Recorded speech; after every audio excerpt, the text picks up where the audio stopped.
say to somebody about what to expect of Angus as a dinner party companion. People ask all sorts of strange things. So what I told them, which I think is the truth, I said he's enormously funny, witty, well-read, frighteningly erudite, and very good company. So without further ado, let's hear from the man himself.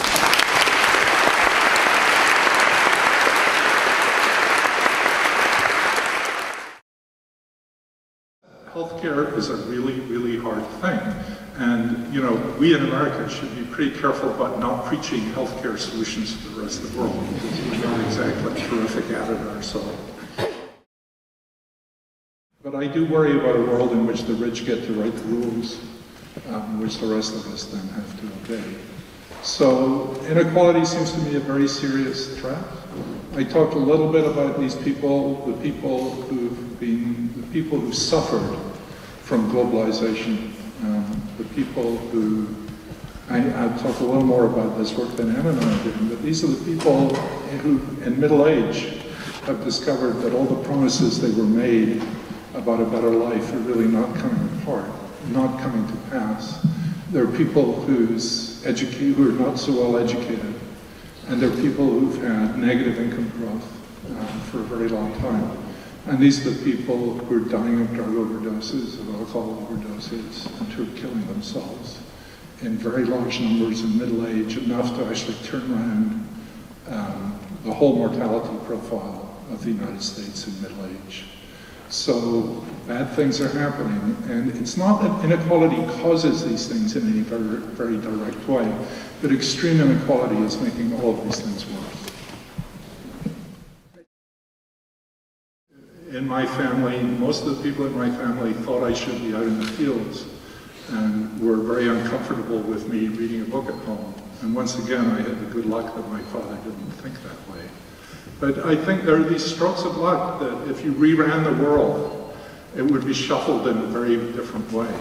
And that sort of helped me be conscious of the fact that, you know, there but for the grace of God go I.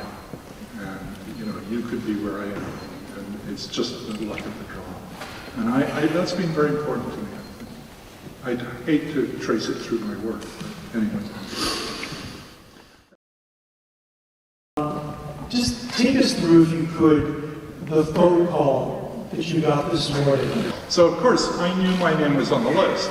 You see these lists that go around, but there are a lot of names on that list, and many of those names are really good names, and they're people who are enormously worthy of winning this prize. So, I was not lying in bed at 6 o'clock this morning thinking, ooh, that phone call should come in the next hour. So that's not what happened, but I was awake.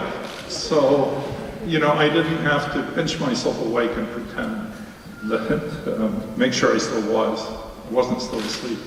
So Anne, my colleague and wife here, picked up the phone, and I think I picked it up almost at the same time, and there was a very Swedish voice,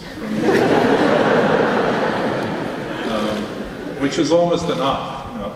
And who said, I would like to speak to Professor Angus Deaton, who there is a very important telephone call for him from Stockholm. So then I had a pretty good idea of what it was. And then they said some very nice things about me, which was very nice.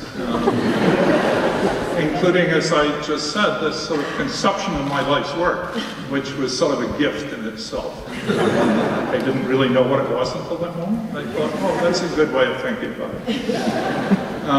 And then they were very keen to make sure that I did not think it was a prank.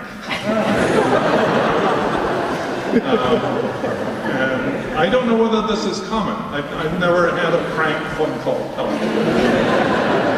And of course, as soon as they said that, I thought, oh my God, maybe it is a prank.